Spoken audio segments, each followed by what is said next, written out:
أعوذ بالله من الشيطان الرجيم بسم الله الرحمن الرحيم قل جاء الحق وزهق الباطل إن الباطل كان زهوقا وننزل من القرآن ما هو شفاء ورحمة للمؤمنين ولا يزيد الظالمين إلا خسارا.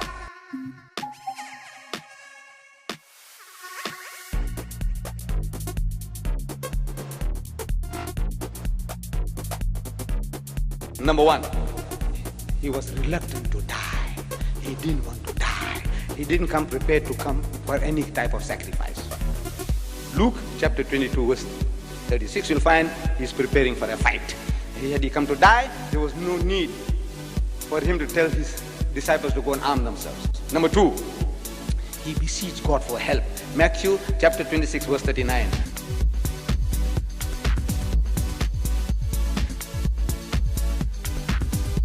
Number three, God heard his prayers. Hebrews chapter 5 verse 7.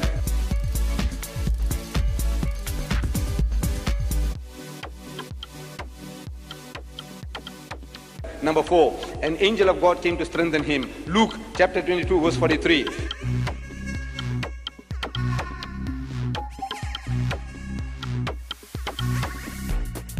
Pilate finds Jesus not guilty. It's good reason to keep Jesus alive. John chapter 18 verse 38.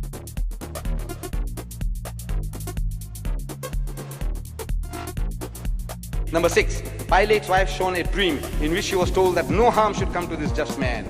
In other words, that he should be saved alive. Matthew chapter 27 verse 19. Number seven, supposed to be on the cross for only 3 hours.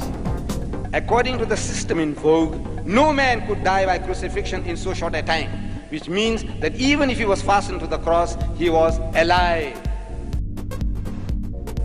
Number eight, the other two, his crossmates on the respective crosses were alive. So Jesus too, for the same period of time, must be alive.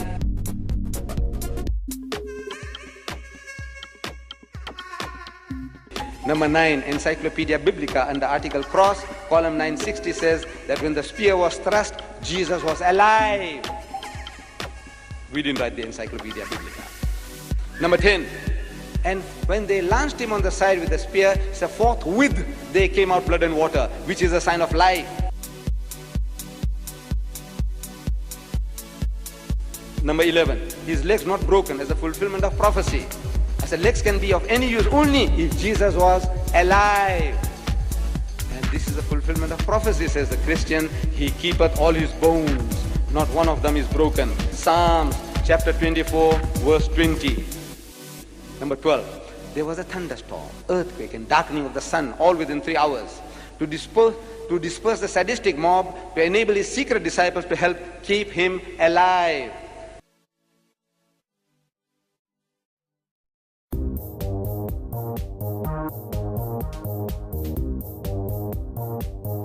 Number 13, the Jews doubted his death. They suspected that he had escaped death on the cross, that he was alive. And now the next day, they go to Pilate, the chief priests and Pharisees come together into Pilate saying, "Sir, we remember so and so, and we don't want to make another mistake like we had made in the first, that the last error shall be worse than the first error." Now they want to make doubly sure, but they missed the bus. Number 14, Pilate marvels to hear that Jesus was dead.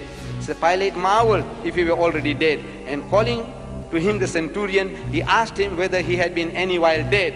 Mark chapter 15 verse 44.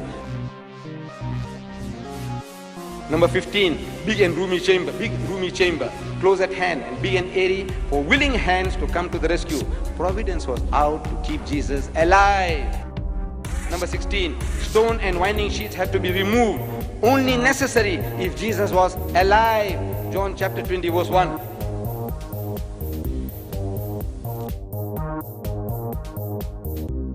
Number 17, report on the winding sheets. German scientists who carried out experiments on the Shroud of Turin said that the heart of Jesus had not stopped functioning, that he was alive. Number 18, he was ever in disguise. Disguise not necessary if Jesus was resurrected, only necessary if he was alive. John chapter 21 verse 4. Number 19, he forbade Mary Magdalene to touch him. Touch me not, for this reason that it would hurt, because he was alive. John chapter 20 verse 17. Number 20, not yet ascended unto my Father. In the language of the Jew, in the idiom of the Jew, he was saying, I am not dead yet. In other words, I am alive. John chapter 20 verse 17. Number 21, Mary Magdalene not afraid on recognizing Jesus because she had seen signs of life before. She was looking for a Jesus who was alive. John chapter 20 verse 16. Number 22, his disciples petrified on seeing Jesus in the upper room. All their knowledge about the crucifixion was from hearsay. Therefore, they could not believe that Jesus was alive. Number 23, ate food again and again in his post-crucifixion appearances. Food only necessary if he was alive. Luke chapter 24 verse 43. Number 24, never showed himself to his enemies because he had escaped death by the skin of his teeth. He was alive. Number 25, took only short trips because he was not resurrected, not spiritualized, but alive. He went to Emmaus. He went to the upper room, back again after 8 days. He only took short trips because he was not resurrected, otherwise he would have gone up to heaven. Number 26, testimony of men around the tomb. They say, why seek ye the living among the dead? Why are you looking for a live person among dead people in the cemetery? Luke chapter 24 verse 4 and 5. Number 27, testimony of the angels. The angels who had said that he was alive. He did not say resurrected, but the actual word uttered by the angels was alive. Luke chapter 24 verse 23. 28, Mary Magdalene testifies. They heard that he was alive and had been seen by her. They believed not. Mark 16:11. Mary did not watch for a spook or a ghost or spirit of Jesus, but a live Jesus. Number 29, Dr. Primrose, a senior anesthetist of the Royal Glasgow Infirmary, he says that the water in the blood was an account of scourging by staves and upset of the nervous vessels, that which was a sure sign that Jesus was alive. And now, the last and final one for tonight, Jesus had himself foretold that he was going to remain alive. Matthew chapter 12, verse 38, 39, 40. He himself had told that he was not to die. That is his prophecy. The only sign I'm giving you is the sign of Jonah. What happened to Jonah is going to happen to me. The miracle of Jonah is my miracle. But we are asking, how was Jonah? Dead or alive? The Jews say he was alive, and the Christians say he was alive, and the Muslims say he was alive.